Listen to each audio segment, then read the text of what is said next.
Hello and welcome to the 2020 Ohioana Book Festival. This is a virtual version. I'm Nancy Christie and I'm pleased to welcome you all to the Memoir panel. We want to, first of all, thank our festival sponsors and partners, all of whom you can find listed on the Ohioana website.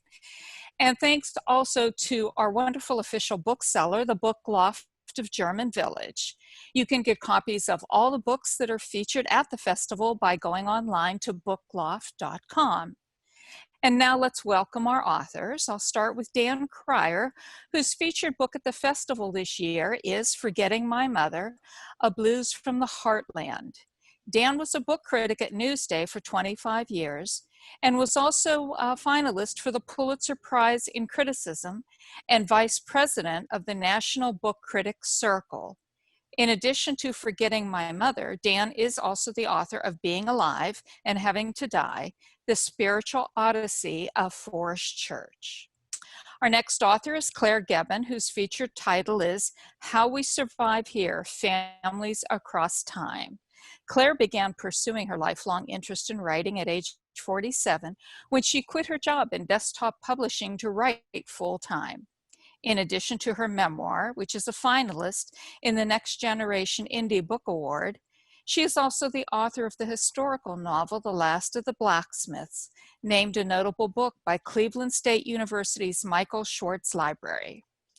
Jill A. Grunenwald, whose featured title is Reading Behind Bars, A True Story of Literature, Law, and Life as a Prison Librarian. She's also a Wall Street Journal best-selling memoir author, a marketing and communications specialist, and creator and co-host of the Professional Book Nerds podcast. In addition to her book, Reading Behind Bars, which is a 2020 Ohioana Book Awards finalist, she's also the author of Running with the Police Escort, Tales from the Back of the Pack. And our last author is Erin Hosier, whose featured title is Don't Let Me Down.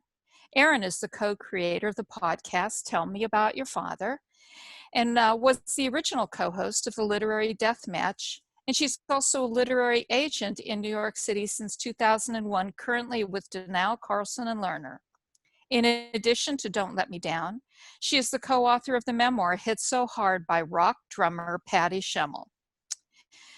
So let's talk a little bit about what a memoir is. It's defined as a record of events written by a person who has intimate knowledge of them and based on personal experience. Unlike an autobiography, it focuses on a specific event or an experience that changed the course of that person's life. And our four panel authors drew on very different life experiences for their books. Dan Cryer's book is about the tragic loss of his mother at age 8 and his attempt to understand the trauma that her loss produced for the boy and the man. While Claire Gebben's book begins with a packet of letters written by her immigrant ancestors that took her on a transatlantic quest to learn the truth and to write about their lives. Jill Grunenwald's book takes us to a prison where she was a prison librarian, while in her book, Erin Hosier takes us back to the 70s as she explores the weighty complexities of father-daughter love. These are four different types of experiences, and all in one way or another took the author, and by extension the reader, on a journey to a different place, literal or metaphorical, physical or emotional, and perhaps all of the above. So let's start there with the first question. How did you decide what to include and what to eliminate as you were developing your book? And Dan, I'm going to open that one with you. So how did you make those choices? I think for me, I was dealing with a great paucity of materials because I'm writing a book about a mother whom I forgot. And the reason I forgot her is because of the trauma of losing her at a young age. And not only did I was left with no memories whatsoever. So I'm not writing from memories pretty much at all. I'm doing a lot of research to surround my mother, to understand her milieu, to try to find out anything I can to create not the mother who died, but the woman who lived.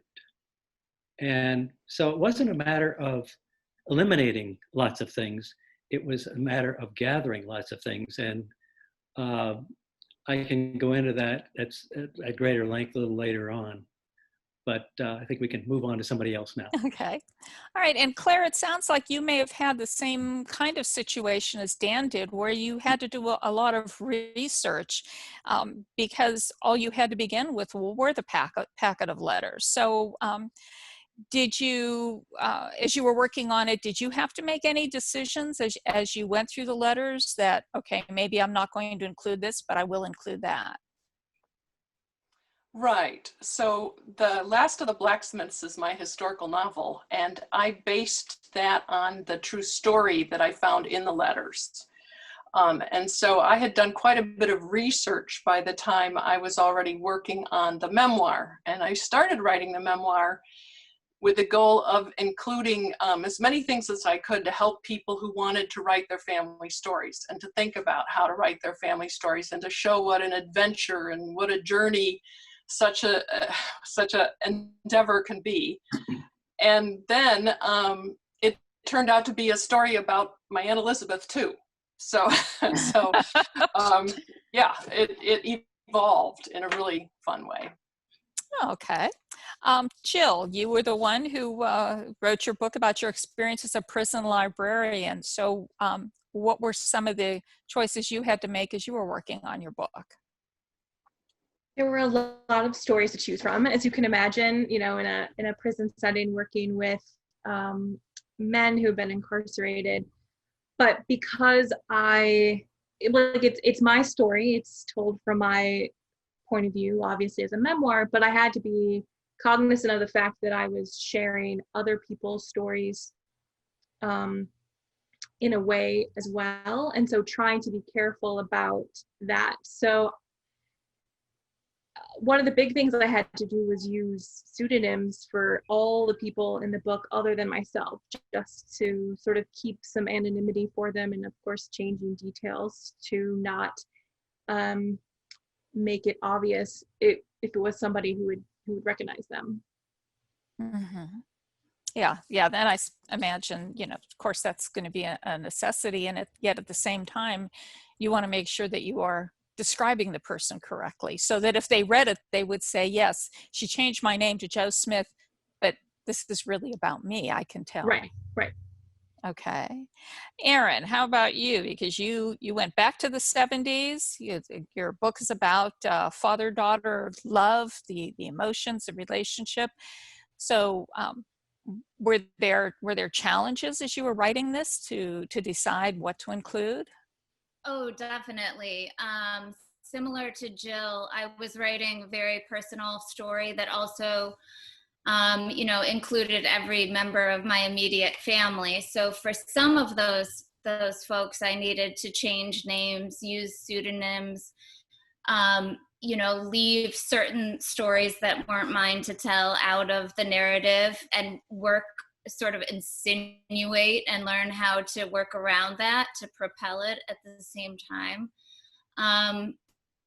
And then also just from a technical perspective, my editors were constantly like, you know, you got to keep that tight focus on your dad. Like every time you kind of like move away to talk about some other father-like relationship, or you know, just spend too much time with yourself or the situation, then you know, you can't do that. You gotta keep that tight focus. So I did a lot of overwriting. Oh, and don't we all? Yeah. And you know, Erin, I'm going to kind of stay with you because you touched on this a little bit. You know, when you're writing a memoir, you want to make sure that you make the connection, that the reader knows this is coming from you, that in some way the story had a very personal connection with you. At the same time, as a writer, you have to maintain that distance. You know, you can't allow yourself to be too close, because then the story maybe loses a little bit. You know, we all have enough trouble editing our work to begin with. And when we're writing such a personal story, it's a combination of being personal, making a distance so that we can approach it properly from a technical perspective.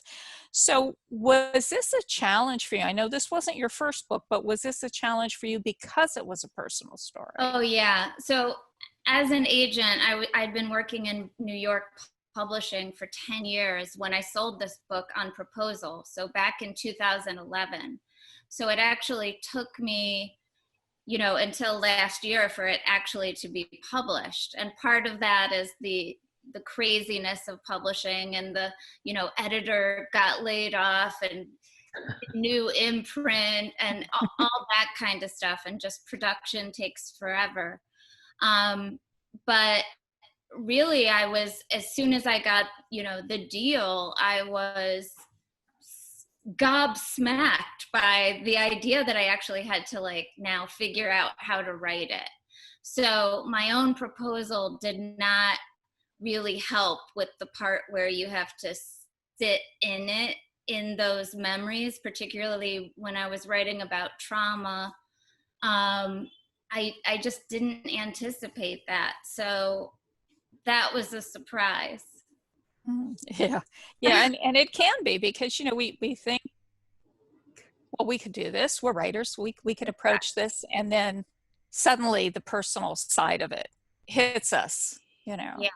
Now, Dan, I'm kind of curious, because you had said that you really had no memories of your mother. I imagine to some extent maybe it was repressed. So as you were working on your research and you were uncovering details about your mother, how were you able to, or maybe it wasn't a problem for you, did you have a problem maintaining a distance so that the entire time you're writing the book, you're not Dan the son, but you're Dan the memoir author writing about this woman that you did not recall? Was that a challenge for you, Dan? Yeah, my strategy was to use different tone with different chapters. In other words, for example, the first chapter, I just kind of set the scene of my hometown of Findlay, Ohio, in the 1950s, where I was the son of a Methodist minister. So I wrote a lot about niceness, about it being, growing up, learning to be nice. Mm-hmm. This teaches you, doesn't teach you a lot about how the world works, of course. But so I also wrote a chapter, for example, about my mother's illness and death. And there I decided to be very kind of clinical, very objective, write it as a journalist would write it. I don't think I used the first person at all in that chapter. And I went into great detail about her illness, which was hypertension, a matter that could be dealt with very easily today by drugs, but she died in 1952. And she went to Boston for a strange surgery, of all things, for hypertension called a sympathectomy, where they cut some of the sympathetic nerves back here on the top of the spine, because the sympathetic nervous system controls blood pressure. So that I did very straightforward manner, kind of like a journalist, you know. And then there are other chapters, for example, where my father and I, many years later, are writing letters back and forth, and I am desperately trying to learn more about my mother. And it's very emotional, but the emotion comes solely from the letters. I'm quoting the letters, so I don't need to add anything more at all. And of course, he is repressed too, and he can't help me, and feels guilty, and you know. But there are the places where I let the emotions come out. And there are other places where I stepped back and I became the journalist, the observer. Now, Jill, I'm kind of curious about it, because in this case, your memoir, while it is about your personal experience as a librarian, a prison librarian, it's not a family. You're not talking about family relationships or anything. So my question for you is, because your book obviously also includes details about some of the inmates that you dealt with, was it a challenge for you to be more objective about the inmates as you were writing about them, regardless of how you may have felt about them personally? You liked them, you hated them, whatever your personal emotions were. When you were working on your book, how did you do that? That's an excellent question. Yeah, there were definitely challenges to that, because there were some of the men that I worked with, and you know, I talk about that in the book, because I had these experiences that were somewhat antagonistic, just because of the way that the incarcerated, some of them treated me. And so I tried to come at that from an objective place of trying to remember what it felt like in that moment when I would have those interactions with them, while also doing it in a place from reflecting on it 10 years later. And at the same time, you know, there were some of the men who worked in the library in particular. I had about a dozen men at any one time who worked in the library who I had wonderful relationships with and absolutely loved working with. But that also brought challenges, because when you're working inside a prison, you can't get too familiar with any of the men who are incarcerated. And so it was a very fine balance that it was challenging. And I like to think that I pulled it off. But How long after you left your job as a librarian did you start working on the book itself? It was about 10 years after. Okay. Did you have an idea that you might want to write about your experiences while you were there, or did that just come after? I did not have that idea while I was working there, and I sort of wish I had, because I probably would have been a little bit better about maybe taking notes or retaining some of the documents that I had. But almost as soon as I left and took another job, just a couple of months later, I sort of had this moment of realizing that I had a unique experience that a lot of people will never get to have, whether just like being inside a prison and being an employee and, you know, working with incarcerated individuals. And it just took 10 years to make it happen. Well, I'm impressed, because to be able to write the book with really no notes taken during the event, so that it must have made such an impact that as you started working on it, it like came back, it like brought you right back to it. So that's which is kind of a lesson for all of us, even if we think our life is really boring at any particular time. It may become fodder for a book, fiction and nonfiction, so we should take notes. We should do a diary of some sort. Did you even maintain a personal diary or make any notes at all? I did during your time there. Yes, I had a personal diary that I kept, but I talked a little bit about work. I used my Twitter archive as my social media, Facebook and Twitter archive proved to be very helpful with like reconstructing a timeline, because I couldn't access that stuff during work, but afterwards, at the end of the day, I would usually have something that one of the men said or some kind of situation that I would very vaguely put out there into the social media world. Okay. Claire, I have to tell you that I'm jealous that you were able to do this. On both sides, my grandparents were immigrants. And well, both my grandfathers died before I was born. And neither one of my grandmothers, one's Hungarian, one was Slovak, neither one of them wanted to talk at all about their life before they came to America. Right. And there was no packet of letters. There was really nothing. I learned a little more about my mother's mother when I read her obit. I mean, it was almost like as if the life that they had in Europe was over there and the door was closed. So now these immigrant ancestors in your book, how many generations back was this? Were they your grandparents, great-grandparents? It went as far back as my 4 times great-grandparents, but only Wow. briefly. So really it was about my 2 times great-grandfather. Which side of the family, paternal or maternal?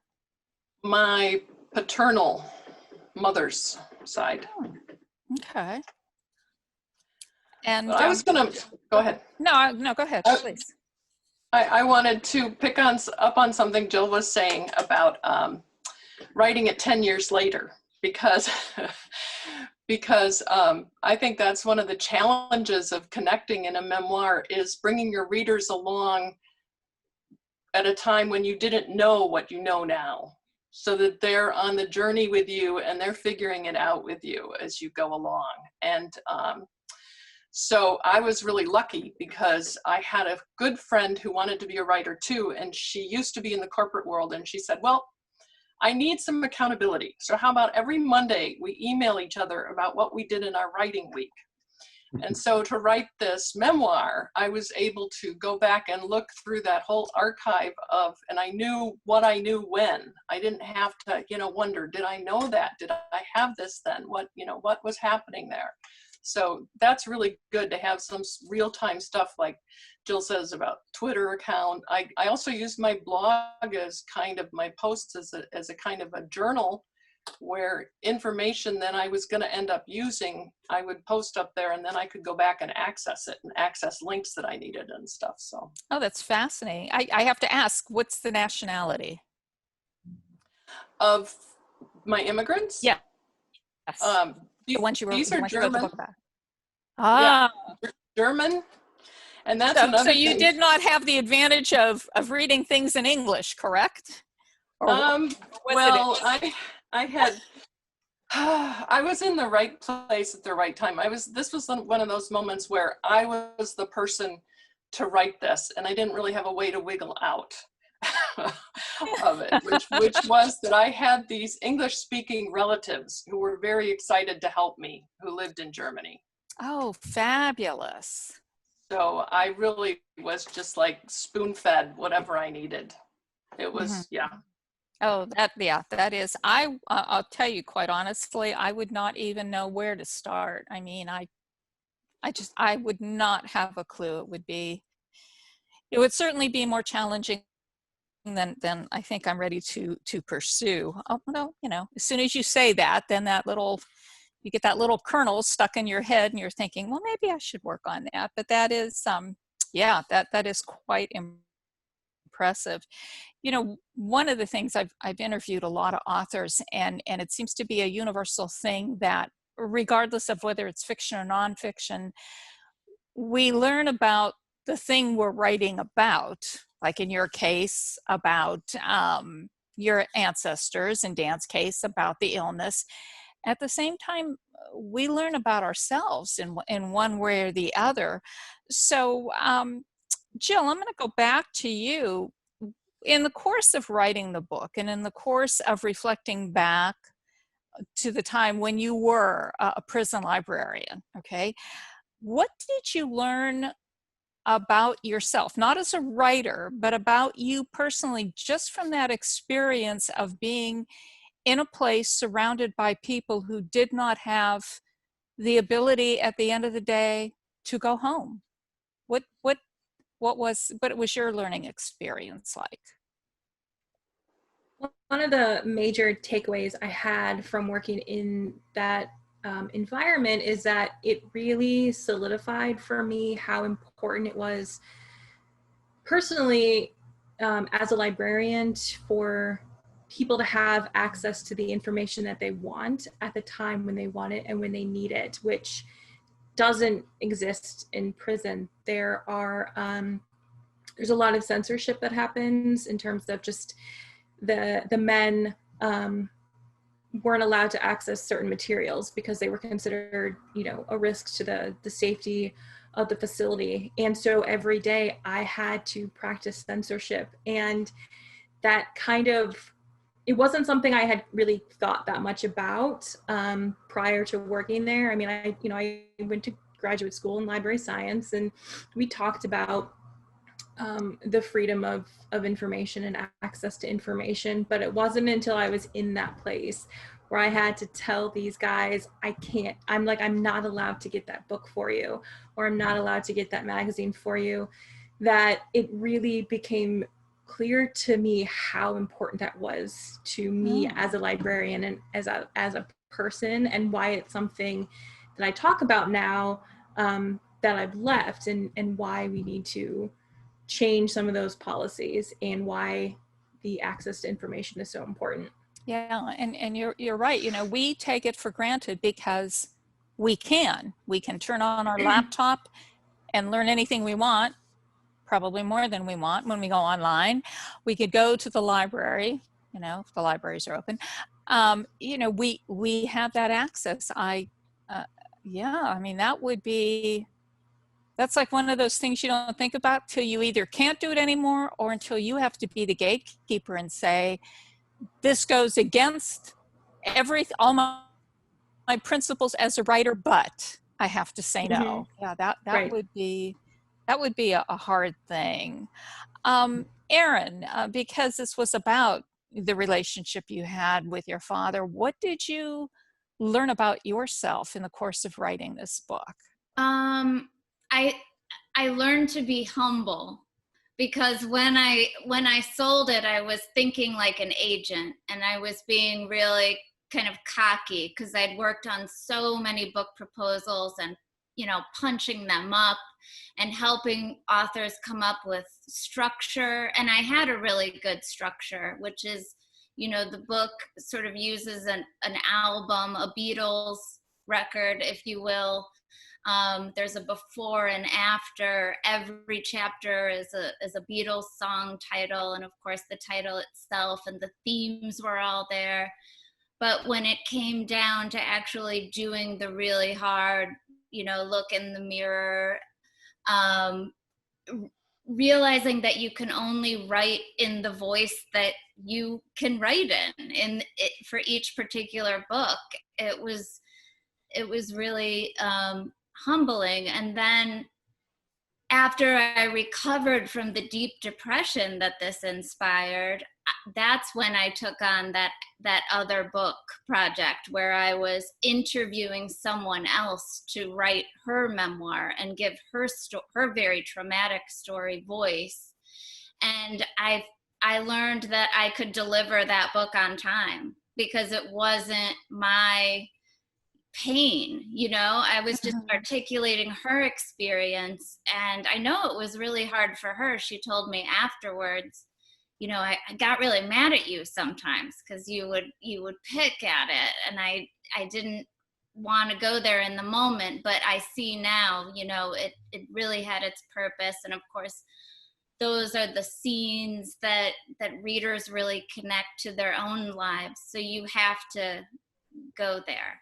So I think I learned how to write a book and finish something, but I never would. You can't know, I've never birthed a human child, but the way that women describe labor itself, like, you just don't think it can get any worse, the pain, or it can last any longer, and it just goes on and on.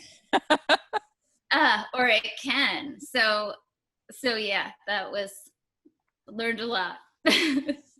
But and that's a good lead into my next question, because, first we're talking about the personal side. What did we learn about ourselves personally? But now let's talk about the technical side as writers. So in your case, was there a technical skill that you had to develop that maybe you had never used before in the course of writing this memoir? Moi. Yes, yes, ma'am. We'll start with you. I had to learn, I had to give myself permission to write scenes and to include dialogue and just, you know, make things up, frankly. Like, even though I never had that problem where I just couldn't remember things. Like, I'm one of those people that I was writing this memoir when I was like 8 years old. You know, I should have had the t-shirt that said, "Don't let me down because I'm going to write about it." You know? And so in some ways I had those journals, I had that stuff to draw from, but it was still a real challenge to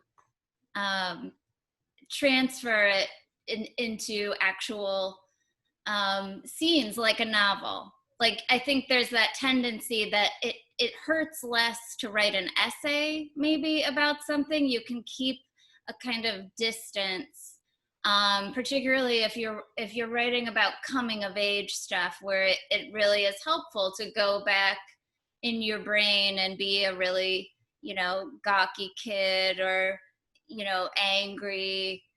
And also the journey of like writing about a relationship with somebody who's died, who's no longer here, to have those arguments with. And because it was my beloved but extremely complicated father, when he died very suddenly when I was 27, I wasn't done like arguing with him yet. And I found that there was this the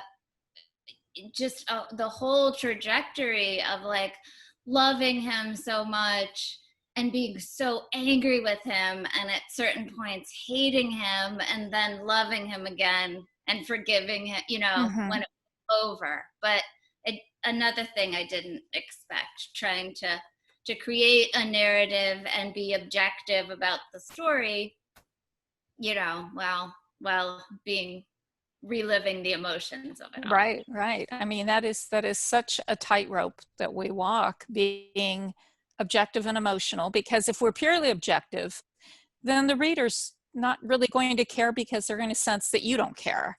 Right. If we're too emotional, then the reader almost stands back and says, I don't know if I can trust what you're saying, because I think you're too close to it. Yes. You know, I think you're shaping it to tell the story you want to tell, and which maybe isn't the true story as it is, because, you know, we would like to be the hero or the heroines of our story, but sometimes, you know, we could be the bad guys too. You know, Dan, I want to go to you and talk about this too, because, you know, your story as well was a very emotional story. At the same time, it required a certain amount of technical expertise, especially because you couldn't draw on your memories. So you had to research, you had to in a sense, interview your father. So Dan, how were you able to do this? Was this a skill that you had to develop, or was this one that you had that you weren't aware that you had? Well, I didn't mention this earlier, but I did have some letters that I did have a diary that my mother kept when she was in college at Bowling Green, and then when she was a young woman. They're only for about 5-6 years. They don't reveal a hell of a lot, but you know, I got glimpses of her relationship with my father, and I also saw her as a very different person. She was always described to me as very quiet and shy, and always kept behind the scenes. And I discovered that wasn't simply not true. You know, she was a sorority girl in college. She went to parties, she went to sports events, she went to movies. She was vice president of her senior class. And afterwards, she taught at Toledo Whitmer High School, which at the time was just a brand new high school west of Toledo. And she directed plays. You know, you can't be a shy person and direct plays, you know. So I discovered lots of things about her that made her something other than the merely nice minister's wife that the image I was left with. And I really wanted to find something that was more nuanced, that brought her to life in a way. I found some, these are things that my sister had for decades and I didn't even know about. That in high school, a yearbook, the kids were asked to a favorite quotation, and hers was, "I'll do anything once." And I thought, now wait a minute, that's not my mother, is it? And I knew that, you know, she that was an exaggeration, of course, but she was a lot livelier. She was a real human being, and I really didn't have a sense of that before. But in terms of technical matters, what I learned when writing this was that I could use the first person. And I'd really never done that in my writing. As a book critic for many years, I really shied away from the first person. I had seen, you know, for example, newspaper columnists who use the first person, and it becomes really, it can be really self-indulgent, and it's showy, and, you know, it's all about them. And I really, really despise that. And so I rarely used the first person when I was writing book reviews. And then I wrote a biography. And again, I'm not using the first person. In the memoir, of course, you have to use the first person. And I found that it was very freeing. I found it was really fun to write narrative nonfiction. You know, I'm not writing criticism, so I could let things flow more easily. But it's also very tricky. I mean, you're exposing yourself in a way when you use the first person. You know, you're exposing your personality. You are, you know, writers say a good memoir has a good voice. It possesses a voice. And the voice stems from your personality, basically, and then how you express it in writing. And that is really tricky to do. And as I said earlier, I didn't use the first person in every chapter. It didn't seem appropriate. I ended the book with a chapter about a celebration of life service that I created and that my siblings and I had in my hometown 62 years after my mother's death. Oh, wow. So we created the celebration of life that we should have had in 1952. And, you know, part of the 50s Protestant Midwestern tradition was the stiff upper lip. You didn't express a lot of emotion. And so this would have been totally inappropriate. I read about the culture of grieving in the 50s. And talking about death was almost as taboo as talking about sex. And this is startling for us to see this nowadays, but that's the way it was. And so that's why this repression was why my siblings and I lost all memories of my mother. But so again, this final chapter, it's simply the service that we conducted in Findlay, Ohio. That's yet another, and there's no first person in there either. So it's yet a different tone from some of the other chapters. You know, and you do bring up an interesting point when you're talking about how you were given one impression of your mother, and then as you started digging into things, you found another one. And I think that is, especially when the memoir is about a family member or someone we're close to, I think that's always a challenge, because if we are remembering the person and we're writing from our own memories, our own concept of what that person's like, and then someone else who had also a relationship with that person says, well, they weren't like that at all. You know, there's always those personal relationships. So Clara, I want to ask you, because you know, this you relied so much on your aunts, your relatives that were overseas, and that the ancestors you were writing about, were they all gone and then you were writing about them? Were any of the ancestors that you wrote about, did you know them? Like, were they your grandparents, or were they people that you had no first person experience with? Well, the How We Survive Here memoir was really about my German cousin as well as me, and how she brought me on this journey. And so I did have to be really careful about hoping that she would not be offended by anything I wrote about some of our interactions, because first of all, there's the multicultural differences and different ways of looking at things. And then, there's moments where I'm nervous and I'm stressed out, and we would have differences of opinion, and I would need to write about it. And there were, the thing that I learned about myself was that in all of our interactions and all of my arguments with her, she was always right.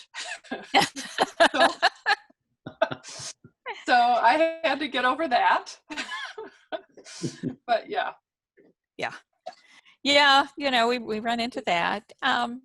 Erin, as far as your book about your father, were there other family members that maybe you had differences of opinion in terms of your recollection of your father versus their perception of what he was like? How did you deal with that, if that happened?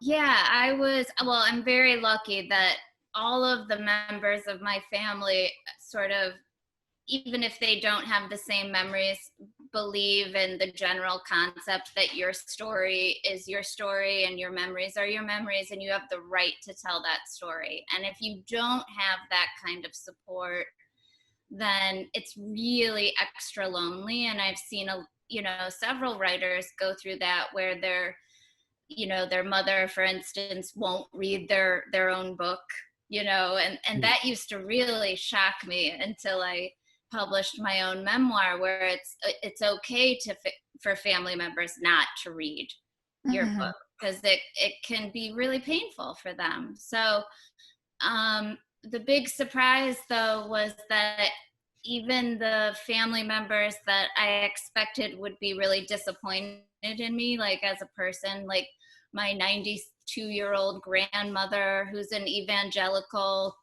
Christian to this day, because I write a lot about rejecting the church that I was raised in. Similar to things I've heard today, she surprised me by saying, I loved the book. I understand things. Things have happened to me that you don't know about, Suddenly, like, people do want to talk about their own experiences. It's just they've never been asked, So that was the big kind of reveal, was that I think there's a memoir writer in everyone, even if they don't feel comfortable with the concept of putting it out there, which I understand. Yeah, and I think you do bring up a good point, because when we're writing a memoir, like in your case about your father, and then a family member reads it and they say, well, I wasn't always just your grandmother. I was somebody else. I had other experiences. I think that can be one of the benefits of writing the memoir, because we're almost giving everybody else permission to share their story, even if their story is in direct opposition of how you recall. Like you said, it's their story, and Right. it's their memory, and it is a validation. So that becomes maybe a positive thing, in some respects. I mean, I'm sure there's memoir writers that after their book came out, their family member said, don't ever darken my door again. But, at the same time, it might also open the door to perhaps more honest conversations. Claire, what was, when you think about your whole experience in writing the memoir, what are some of the positive experiences that came out of you working on this story about your family? Well, I would say that the biggest one was discovering things that I hadn't realized. As I said, I started out writing this about the adventure of writing about your family history, as in family history 5 generations back. And in writing the memoir, I realized that while I was going through that whole process of learning about and discovering and living into 5 generations ago, this generation was also very intertwined in my life. I was looking after my Aunt Elizabeth in her final years of life, and so there were things happening right in front of me that, you know, it's like that quote John Lennon quoted somebody else, but life is what happens while you're making other plans. You can be so caught up in doing, you know, the book or whatever, and so I discovered that my Aunt Elizabeth was really not only a part of it. I was writing this in a family history writing group where we were sharing 5 pages every 2 weeks. And every time I shared my pages, they would say, but what about Aunt Elizabeth? I want to know more about, I didn't intend to write about her. But then as I got to thinking about it, I realized that of anybody in my mentoring me in my family, it was my Aunt Elizabeth who gave me a love of literature. She was a state librarian for Michigan, Jill, and she worked with the state prison system, getting their libraries, their books. Anyway, and that she always encouraged me to write, and she would want to see things I would writing, and she would only say positive things. And for Aunt Elizabeth, that's a big deal because she didn't often say positive things. And so, you know, she became a character in the book when I didn't, you know, when you write, the themes evolve as you go along, and you learn sometimes the influences in your life that you didn't realize you had. Mm-hmm. And I'm glad you brought up Jill, because I was going to go to her next. Jill, one of the things that you had said earlier was that your experience having to play censor made you realize how important it was to be able to access information whenever, wherever, from whatever source that you wanted to. Were there any other, and I'm sure there were, any other positive experiences that came out of your time working both as a prison librarian, but then also writing about it? Yes, to both. Working as a prison librarian, I had the opportunity to work with these men who loved reading and they loved libraries, and it was so much fun to watch that and be able to encourage that, love of literature. There was one particular story where a guy came in and he was part of our GED program. He had dropped out of high school and had not gone back to any kind of education program until he came to the prison, and probably about my age, so mid-20s. He came in looking for books that he would have read in high school but didn't, and he saw this as an opportunity to get all this time on his hands, and he wanted to read those books that he never read because he dropped out. And which I love recommending books to people, and so trying to sort of figure out where to start, wondering what kind of books he would like. And I ended up recommending The Great Gatsby to him. He left, he took it with him, and he came back like the next day. I think he read it in a day. I mean, it's a short book, but he read it very quickly and immediately came in and was like, I need more books like that. Like, okay, we can do this. In terms of writing it, because it had been 10 years since I had worked in the prison, there were a lot of things I did remember, but there were a lot of things I had forgotten. And when I first started, the first thing I did was sort of a brain dump of writing everything down that I could remember. from my time there, whether it was particular people or particular incidences or stories. And the more I did that, the more I started to remember things I had forgotten.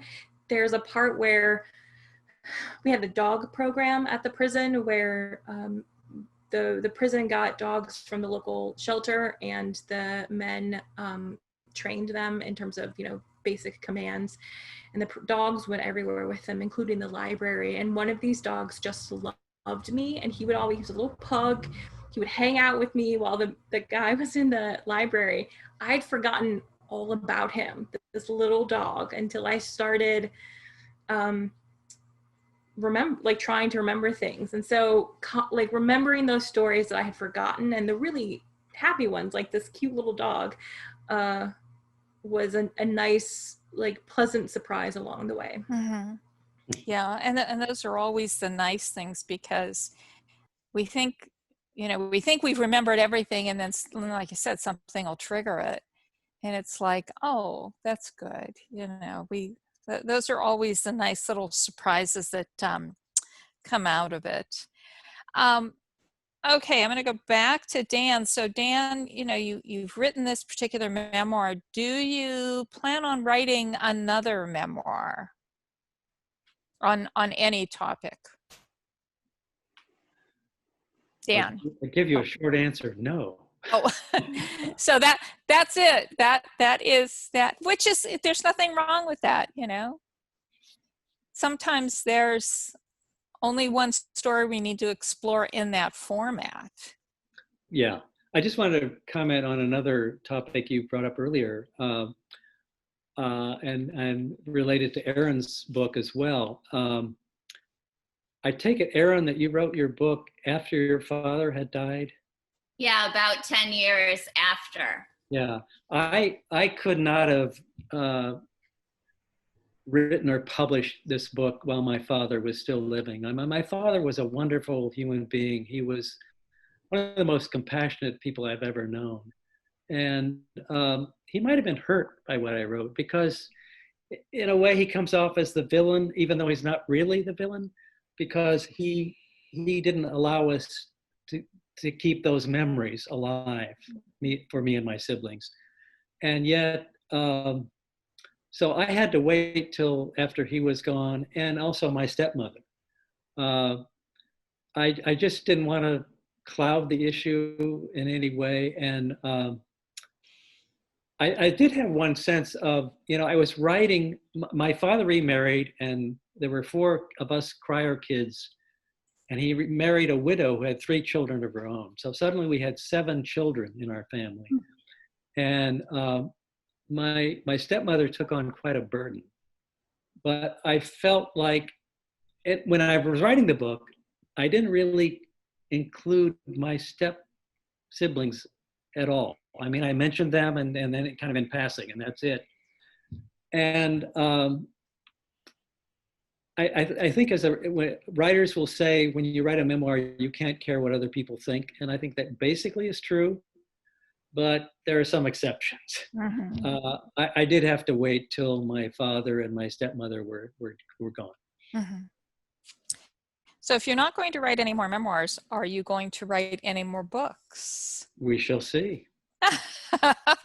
Still waiting for the muse to arrive on my shoulder. She's holding back on you, huh? Yeah, she is. Okay, we're gonna have to speak to that muse. Claire, what about you? Do you have any other memoirs in you or any other books in you that you want to pursue? Oh, I've been working for about 8 years now on another immigrant story. Because as you say, the immigrant stories are like their lives didn't happen until they arrived on U.S. shores, and that's just not true. They had a whole life before they came, and so I'm working on another based on a true story historical novel. This one is about Highland Scots immigrants to Ohio. Fascinating, yeah, and you seem to enjoy the research part.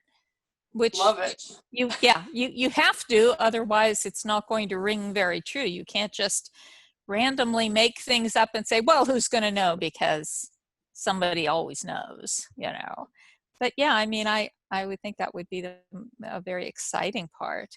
Jill, what about you? Do you have another memoir, another book that you're working on of any kind? I'm not sure about memoir.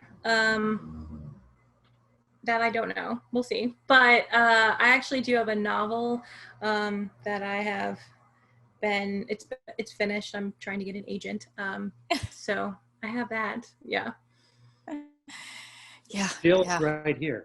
I know. I did. Okay. Erin, how about you? I know you're busy representing other authors, but do you have another memoir or another book?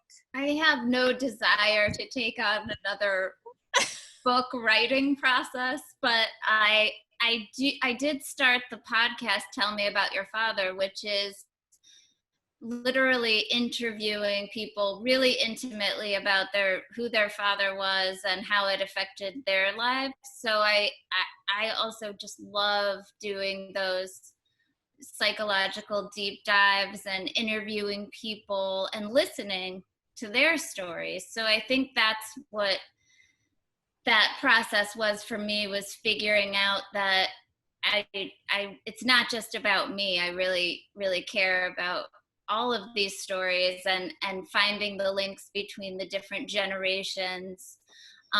Like what Dan was saying, like all of the parents from your generation, and then it trickled down to the boomers, so somewhat, like that kind of repression around grief in particular, or just the fact that my paternal grandmother died of cancer when my dad was still a teenager, and nobody told him that she had cancer. It was just suddenly she was in the hospital and then she was gone. Mm-hmm. And I think that did such a number on him, but it wasn't until after he died and I could do that research to kind of figure out how he came to be the person that he was. And that was really fascinating. Mm-hmm. So I like that. And that is true. And especially with cancer, that was a bad word. Yeah. Cancer. Yeah. I mean, that would have been a bad, almost like it's catchy. Don't tell anybody, Or mentioning psychotherapy. Oh, right. I mean, they're just, forget it. That's you never said, because then people would say, well, you're crazy. God forbid you went to go see a psychiatrist or a counselor or something. You just never. That was bad. That was secret stuff. That had to be very, very difficult. Okay, so I always like to wrap up these kind of interviews with advice that you want to give to people. So Dan, we're going to start with you. If you were talking to somebody who's thinking about writing a memoir, what advice would you have for them? I think I would say just start writing, whatever comes to mind, and just keep writing and writing. And eventually you will discover that you have a story to tell, or you will discover that you don't want to tell your story. Mm-hmm. Or, you might decide, well, it's interesting to me, but nobody else will care. Mm-hmm. And the only way you will know, of course, is to try writing it down. And, what will come to you at one point, you maybe one day is fallow. This is, of course, with any kind of writing process, but you have to just keep at it, and eventually you may come up with something that's worth showing with others. Mm-hmm. Yeah, and that's true. I think sometimes, especially if it's the first time you're trying to write something, you start judging immediately. You write 3 paragraphs and you say, well, this is really bad, or I don't know where this is going to go, so I should just throw it away. And that's a mistake. We have to keep going, because sometimes where it goes is not where you thought either. You end up with a totally different story. Claire, from your perspective, especially with all the research that you have to do with your with that particular book and the one that you're working on now, and the historical novels, what advice would you have for somebody who wants to write their memoirs? Well, actually, I think I would say think really carefully about it, because a memoir is a very real thing, and you're revisiting parts of your life. And every time you write those scenes, you have to relive those scenes if you really are going to get deep into it and be honest and get to the rawness of the moment. And then every time you rewrite and every time you edit it, you relive those scenes over and over again. So if you don't want to spend a long time reliving those sometimes very painful and sad moments in your life, then I would say, well, think hard before you go in. Because it can hurt to keep ripping that scab off, Right. But at the same time, that's the only way you're going to get to the point of it all. Jill, any advice for somebody who wants to work on a memoir? Yeah, somewhat related to what just Claire said. You don't have to include everything. You know what I mean? I feel like but I think it's true. I think there's a sense that if you're going to write a memoir and you're going to write about this particular time in your life, you have to include everything, and any kind of omission is a lie. And that's not true. So, if there's something that that was happening at the same time that you just can't write about, that doesn't, maybe you don't have to include it if it doesn't impact the story you're trying to tell. Yeah, and because I think there should be a through line. So there can be a lot of other events or, other relationships at the same time, but if they don't serve the through line, that's okay. That's, that's fine.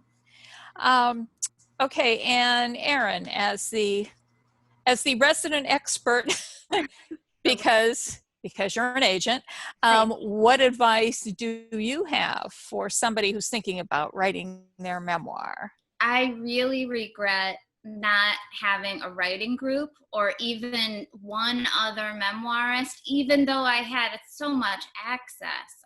I was ashamed to share my pages. And part of that came from not, having formal training, I wasn't even an English major, at Kent. So I was too intimidated when later, after it was over and other writers would read my pages, they were so helpful and so complimentary. And, particularly on those last drafts, because that was the first time I let somebody in. But that's what I would say. And also write as much of it as you can before trying to sell it, so you can, I feel like book proposals for non-celebrities for memoir are kind of like a thing of the past. More and more they want you to, they're hip to our nervous breakdowns. The publishers and editors, they don't want you to go through the 10-year odyssey, and just so you know what you're getting into. Yeah, and you bring up a good point too about the fear of sharing it, because if it's really difficult for you to share your drafts and your completed chapters with a supportive writing group or a supportive writing partner, how are you going to feel when it's sitting on the shelf and total strangers pick it up?